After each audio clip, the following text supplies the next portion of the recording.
Hello, Alyssa. It's such an honor to have you as a guest on the Paleo Gardening Expert Interview segment. Thanks for coming on the show. Thank you so much for having me. I'm really excited to be here today. Alyssa Brantley is the creator of Everyday Maven, a whole food blog for those of us with little time, families, and a love of good food.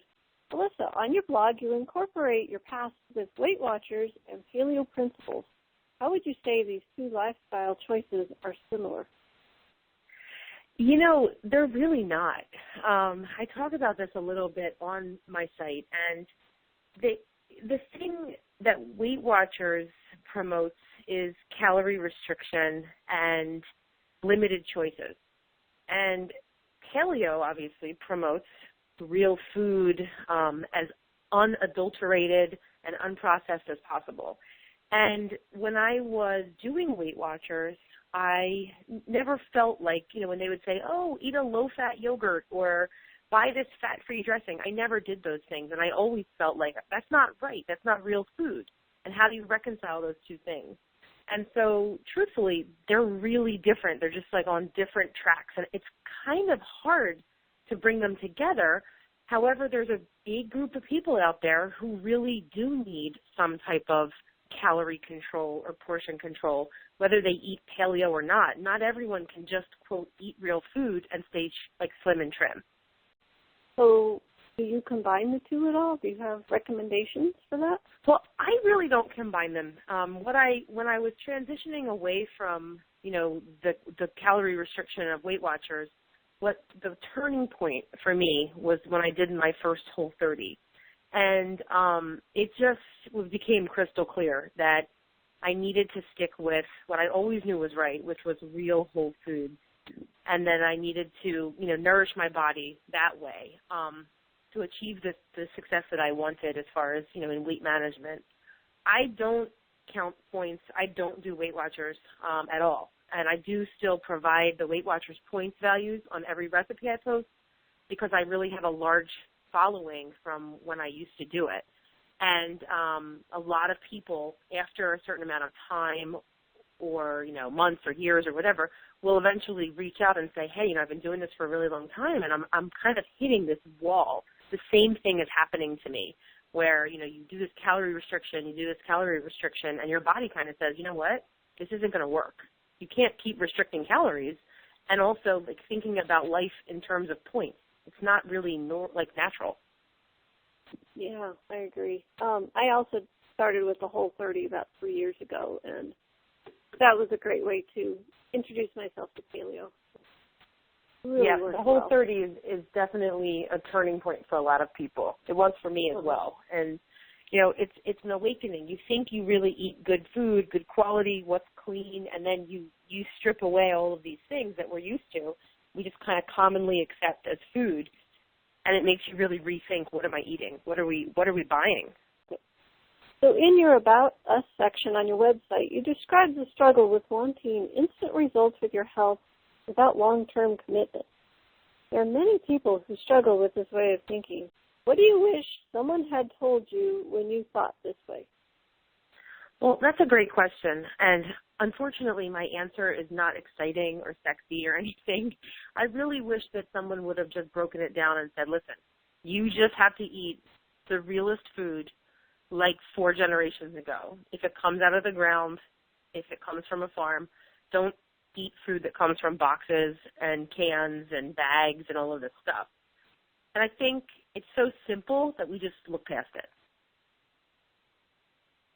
Yeah, and I noticed that when I did the switch, at first it was kind of foreign, but then after a few weeks, it's like kale for breakfast. This is not odd. This is normal. Exactly, right. And you find your body craving those really nutrient dense foods after a while, and that's what makes you feel good. Yeah. So I think it's just it's almost a mental process that takes a few weeks. And it is. You get a new norm. It's true. And also, we're a busy culture. We're busy. Everybody's in a rush, running from one place to the next. And I think a lot of times it feels like it might be impossible for people to slow down and think about, making breakfast and not grabbing breakfast. And, with a little bit of pre-planning, you can do all of those things. You don't have to spend like 15 hours a week prepping food. It doesn't have to be like that. I think that there's a little bit of like an education component to kind of overcome that for some people, and they don't do it until they have to, have a health crisis, have a weight crisis, have some kind of intervention where they're like, I need to make a change, because we're not kind of learning it and teaching it like we used to, where people were passing these, like homemaking skills and food preparation skills down. We don't do that anymore. Yeah, that is missing, isn't it? It really is. It's a shame. Hopefully, I think we're making a resurgence, though. It seems like people are really starting to move towards more, artisanal, natural, real food. And hopefully it just keeps trending. Yeah, I hope so, too. That supports our farm as well. Exactly. So you seem to have always been for high-quality food. So what instilled your love of high-quality whole food? Yeah, my mom was, she doesn't cook anymore, but when I was a little kid, my mom went to culinary school and she became a trained chef. And she just always taught us to use, real foods, high-quality ingredients, homemade sauce, whatever you could make from scratch, she always did. She kind of frowned upon, convenience foods. And, I mean, of course, we were teenagers, and then we did, more convenience foods because teenagers do stuff like that, and you can't only control them so much. But she just always took it back to home-cooked meals. We had dinner together as a family every night of the week at 6 p.m., literally. If you weren't there, it was a problem. And, our family's thing was you have to be here for dinner, 6 o'clock, and if you want to bring a friend, bring a friend. There's always going to be enough, but don't not come to dinner. And I think when you live like that, you just appreciate real food because you eat it. You see it. You're not like eating this constant takeout or constant fast food or packaged food. And it's part of like what becomes normal to you. So for me, I always thought about using fresh ingredients when I cooked. And then from there, you made the jump to whole foods? Well, actually, when I was very young, I became vegetarian. When I was like 15, when I was in school, I became vegetarian, and I was vegetarian for a really long time. And then when I was in college, I dabbled in being vegan for a couple of years. And during those years, I think my relationship with vegetables and whole foods really grew because I started to understand like a lot of food alternatives and food options. And there's many different kinds of, vegetarians and vegans, and there's a lot of vegetarians out there who just eat constant processed foods, soy protein and fake meat and seitan and all these things. And then, there's obviously like back to the earth kind of movements. And I just really developed my relationship at that point with real food and whole foods because I had a limited diet. And then after I became, after years later when I started incorporating, eggs and chicken and meats back into my diet, I actually felt a lot better. And I really started to care passionately about the quality of those products. If I was going to eat animal products, they had to be humanely raised, sustainably raised, free of antibiotics, hormones, CAFOs, all of that stuff. Yeah, I'm the same way. If it's not good quality meat, I'm not going to eat it. Exactly. And even now, like when we go out to restaurants, I'm very, very lucky to live in a city where food quality matters. So when you go out in Seattle, for the most part, you go to a nice restaurant, they'll tell you what farm the eggs came from, where the vegetables are sourced. There's so much, really high quality food in this area. But with that being said, that's not 100% of the time. And so when we go out, and if I cannot get, really good quality meat, I will eat vegetarian because to me, it's so important.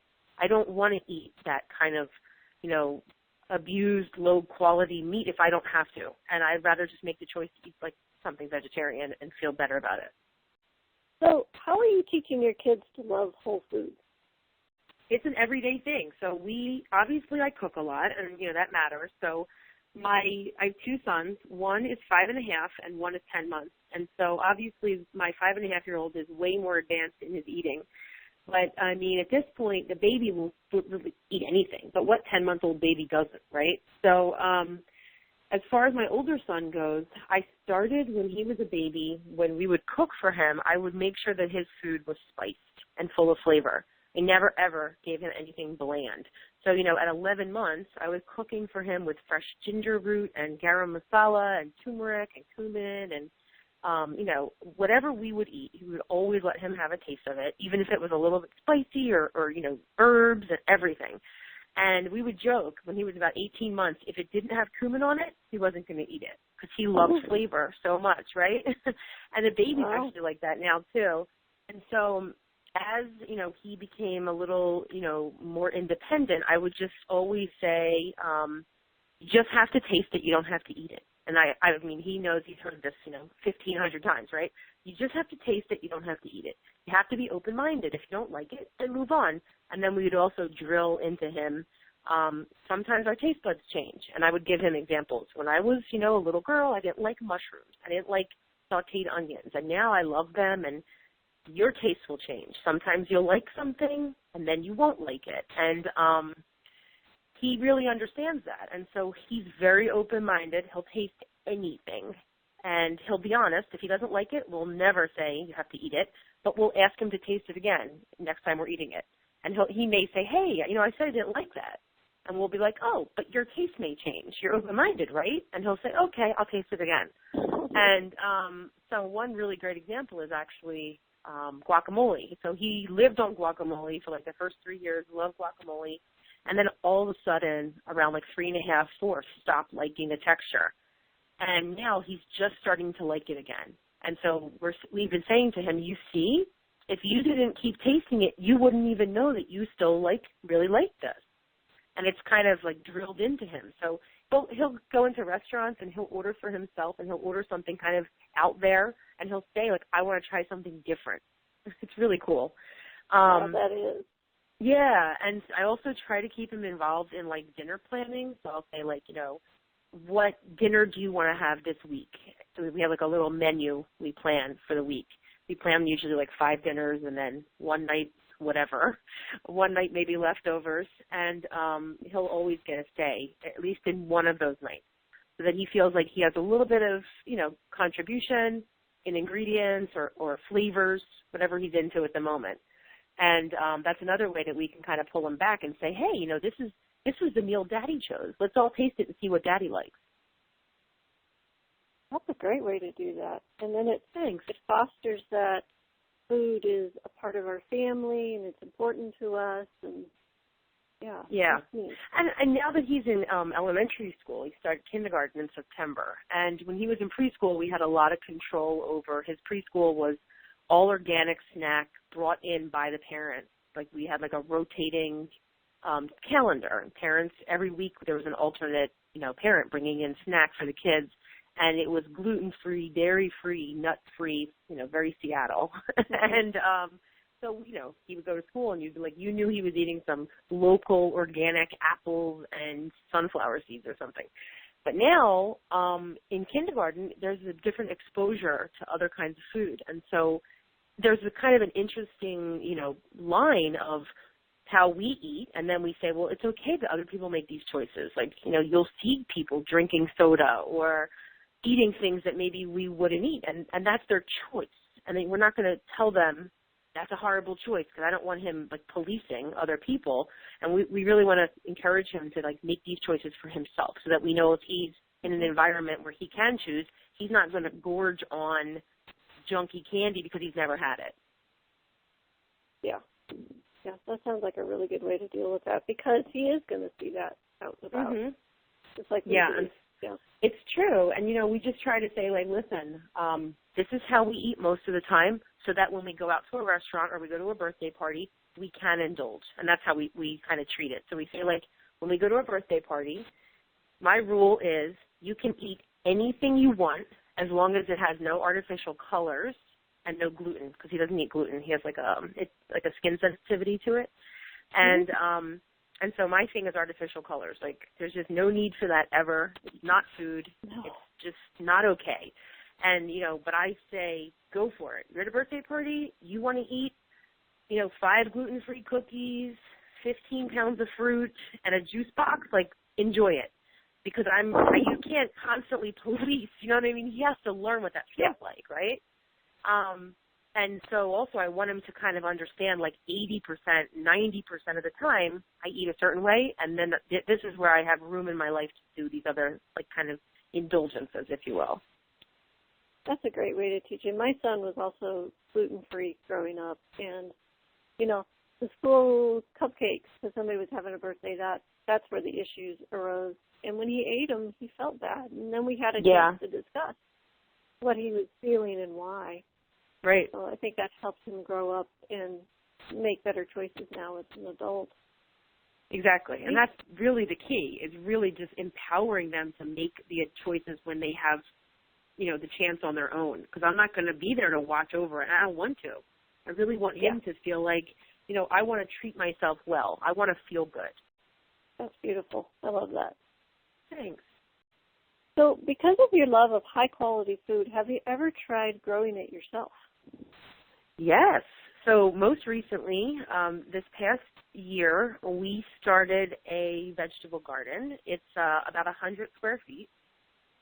And it's in a community garden a few blocks away from our house, which is really cool because there's, like, all different levels of gardeners there to learn from and share information, seeds, everything, starters, and starts. My mother-in-law is actually a master gardener. She happens to live on the other side of the country, but she has really been a great influence as far as helping, kind of guide what we should plant and that type of thing. I had never really gardened up until this, but my husband grew up in a farming family. So his grandparents had a huge farm, and he grew up in that environment. So he was really kind of used to gardening, farming, being in the dirt. So we're kind of like, figuring it out as we go, because this is a different climate that we live in. We're from Pennsylvania, and this is like this maritime climate, which is a different growing, environment than he's used to. So we grew a ton of vegetables this past year. We just closed down the garden a couple weeks ago with mustard seed to kind of enrich the soil over the winter. Uh-huh. And so that's where it's at now. But this past year, we grew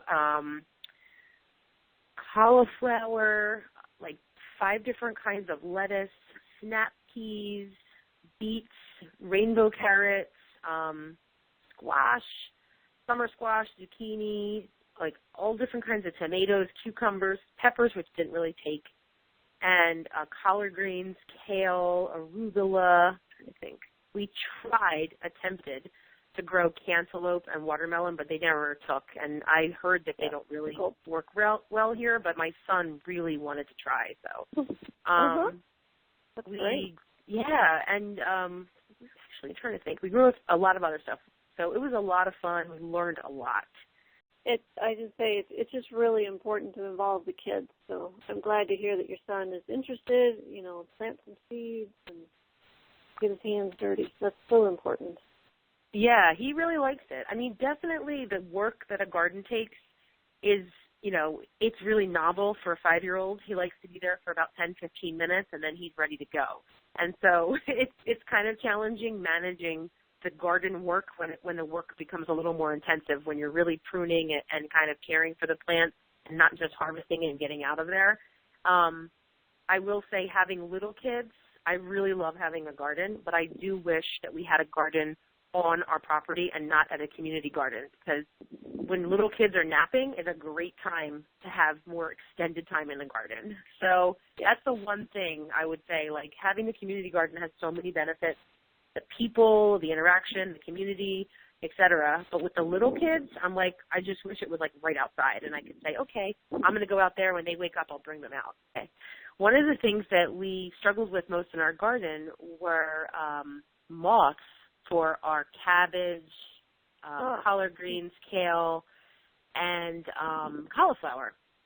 And I was told that is really, really common. So I would love some tips or tricks or anything natural that you do. We're clearly not going to go the route of pesticides, and our garden is an organic, pesticide-free community garden anyway.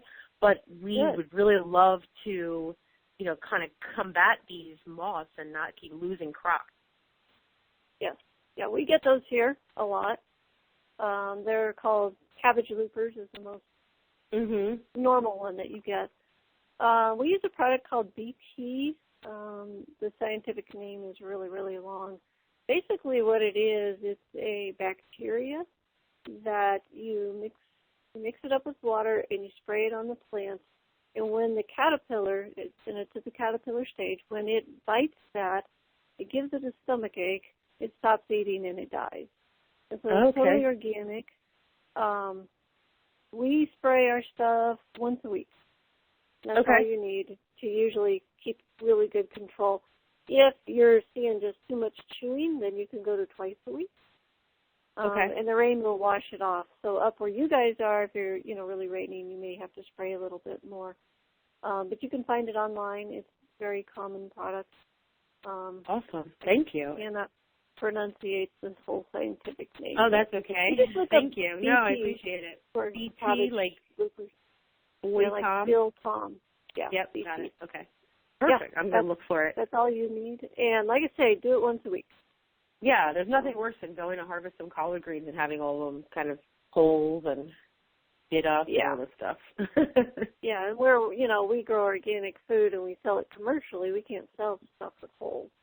That's right. So we definitely have to keep that under control. So, yeah, that'll work really well for you. You'll be pleased. Thank you for the tip. Oh, sure, anytime.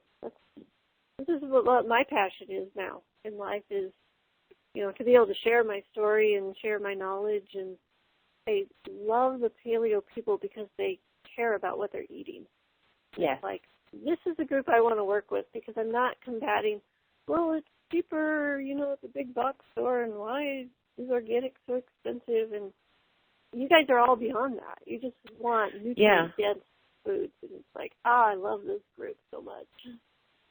Well, it's true. And also, it's like you're going to pay now or later. So I'd rather pay my farmer, keep them in business, than pay like some doctor for cancer treatment. Oh, yeah. Yeah, it's not even comprehensible, the difference between the two. Yeah, if people could just understand that. I think we're going there. Great. It seems like it anyway, but. So many people compromise on the quality of their food because of the issue with affordability. So how do you manage the affordability issue with your family? Yeah, that's a great question. I get a lot of emails about this, too. People just automatically assume that, eating paleo is extremely expensive, and I don't think it has to be like that. There's a lot of resources out there to help people guide themselves with this, and also I think one of the other fallacies is that people who eat, a paleo way are just eating tons of meat. And that's not true, and it shouldn't be true. Like, I always say you should think vegetables first. Half of your plate should be vegetables. And vegetables are not super expensive, even organic, if you buy the right ones. You follow the season, you follow what's local, and then also I'm like, what is on sale? If cabbage is on sale, we are going to eat cabbage 3 or 4 times that week. Like, period. That is just how it is. If broccoli's on sale, we're going to figure out a stir fry. We're going to figure out this. Like, I always like to shop in, great stores where things are a little more expensive and great quality, but I look for the best deal possible. And so if you can do that, that's great. Not everybody has access to stores like we have in Seattle, so I understand that. So some other ways that people can save money are by planning in advance. When you plan your meals in advance, you always save money, and you can cook once, eat twice, freeze things, cook in bulk. Another thing that people can do is for the non-perishable products, there's really great resources out there where people can come together and order as a group and get humongous discounts on things that like they might need for, baking or, starches, potato starch, arrowroot, tapioca, all of those things. And last but not least, which I kind of already mentioned, I think one of the key things is menu planning. You have to stick to a menu for, a majority of the week. And if you can do that, you won't find yourself diving into what should I make, and then you tend to maybe not use up some of your ingredients and then they go bad, especially if you don't have access right outside to, stuff growing year round. you're going to have to plan in advance. What vegetables do I want to bring into the house? And you want to make sure you're using all of them. Yeah, that sounds like a good plan. And gardening, too. Yeah, if you live wherever you can garden year-round, here we can totally grow greens year-round. We're just trying to treat the soil and make sure it's nutrient-dense for the next season. But you could easily grow kale, collards, winter lettuces. You can just have that all year. So that is a big deal because one little bunch of organic collard greens is usually like $2.99 or $3.50 in the store here. And that doesn't get you very much. Yeah, and you can grow your own, then you can eat more of it. Mm-hmm. What we do is we freeze it for the off season when we can't grow. Do you blanch it and freeze it? Yeah. Yeah. So we can do that. We did a little bit of that when we closed up, harvesting for the year. We blanched and froze a bunch of collard greens and kale and a ton of other stuff. And so we've been using that, which is really cool. So you recently wrote about putting together a 72-hour emergency kit for your family. Because of your focus on high-quality foods, how did it differ from conventional emergency kits? Well, that was quite a project, I have to tell you. That was an undertaking, but I felt like we needed to have the emergency kit done. And so I look at the emergency kit as kind of a series of events could possibly happen. And some of the stuff that we have in our kit maybe isn't, people have emailed me and asked a lot of questions and said, this is really helpful, this is really great, thank you. And then also on the flip side, do you really need to have this, or this? Isn't that kind of trivial? And my take on it is, it depends on what kind of emergency you have. So I think the most likely scenario is that we would be in our home with no power or running water, but everything else fine. And if that happens, then I want our family to kind of have the most normal couple days possible, longer, hopefully not, but until everything gets situated. So that's where some of those more kind of high-end items are. Like you're going to have 3 meals a day plus snacks in the house. You're going to need that stuff to feel good and kind of have a rhythm. If you have an emergency where you're going to vacate your property, you're really just going to take what you can and go. And with that being said, I feel like it's important if you're in an emergency situation, whether it is kind of this, we just don't have any running water or power and have to kind of hunker down, or we have to take what we can and go, or whatever other kind of scenario could happen in between, right? The last thing that I want, especially for my older son, he doesn't eat gluten, the last thing I want is for our family to have, erratic energy, not feeling good, stomach problems. Like when you're in an emergency, the last thing you need is additional chaos and added drama. And so I thought to myself, these emergency kits that I'm seeing, they use a lot of like meal replacements, freeze-dried meals. Costco is selling this thing in our neighborhood, at least here in Seattle. They're really pushing this kind of family kit. You just buy it. It's all in a box, and it feeds like 6 people for whatever amount of days. And I'm reading the ingredients, and it's like just unbelievably disgusting. It's all chemicals. It's just so low quality. And I just can't imagine how we would feel if we ate that nonstop for a couple of days. So I really, yeah. And, if you're not used to eating like that, right, you're not used to eating like that. Like, listen, of course, if there's a horrible emergency, you do what you have to do. If that's all you have access to, you need to fuel yourself. But if we can prepare in advance and don't have to fuel ourselves with that, I'd rather go that route. So, I put together this kit that is as real food as possible. We're still talking about packaged foods. We're not going to put kale in our emergency kit. You know what I mean? So it's got to be packaged. It's got to be things you can store for like 2 years. So there's canned fish. There's there's packaged soups from like a Tetra Pak that are free of like traditional preservatives and things like that.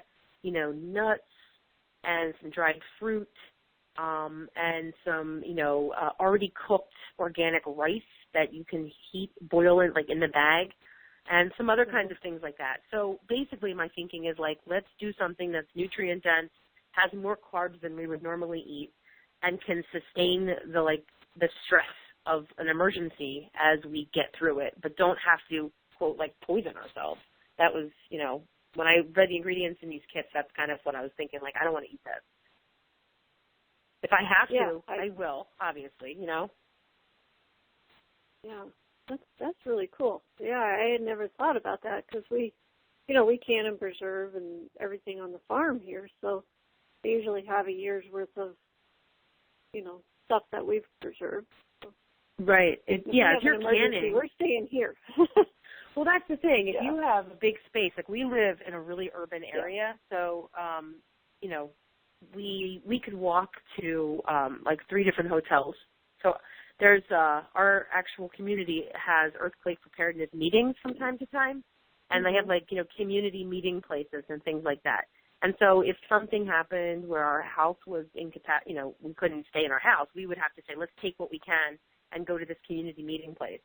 And that's the kind of place where, as a general rule, the Red Cross or somebody's there handing out gel packs or bars. And that's an amazing resource. And I'm not knocking it in any way, shape, or form. But if I could be a little more prepared and have something a little better, I would just prefer it. And then if we run out of food, we'll take whatever they have, clearly. Like, we're not crazy. You know what I mean? But if you can prepare and still fuel yourself and get through it, that's a good thing. Yeah, that's cool. Like I said, never had thought of that. So, good idea. So, as a self-employed blogger and mother, what tips would you have for making sure your family eats whole foods despite time constraints? Yeah, definitely cook once, eat twice or more. I always try to freeze something. So if I make soup, I think, can I double this? Can I triple it even if it's a chili? I've got a ton of really high-quality glass storage containers that are freezable. And we also have recently acquired a vacuum sealer so we can store things for a longer period of time. And the vacuum sealer actually has attachments for mason jars. I don't know if this is like everybody knows this except for me. I thought this was like the coolest thing I ever found out. So we can, take out some of the air for, excuse me, for soups and things like that. I think when you cook once and eat twice, you make double and triple batches of foods. You not only save time, but it's generally more affordable because you're buying things when they're either on sale or in bulk. Like, for instance, one of the grocery stores that we shop at, if you buy a family pack of organic grass-fed beef, it's about 75 cents less a pound. Things like that really add up across the food shopping go week after week after week. So some of the ways that you can really save money are cooking in advance. And one of the other ways, which I mentioned before, which I just think is so important, is menu planning. Again, just coming back to what's in season, what's on sale, what's in my market, what do I have in my freezer, what do I have canned, frozen, what can I use? And really thinking about your pantry, your freezer, and your stockpile that way. What can I use up? What do I need to take care of here? You just save a lot of money by just planning a little bit, even an hour a week. Yeah, and then, like I said, you don't have that waste. You just don't. Everything. Yeah, I mean, if you make a list, and you know that you're going to need, I don't know, let's just say 3 lemons for recipes across the week. And, let's just say you aren't the, house that uses a lot of lemon otherwise. Well, just buy 3 and then use what you need. And you don't have all this waste. You don't have to go buy a bag of lemons and have like 9 lemons at the end of the week they go bad. I tend to drink lemon water in the morning. So I always buy lemons. It's just something I always have in the house.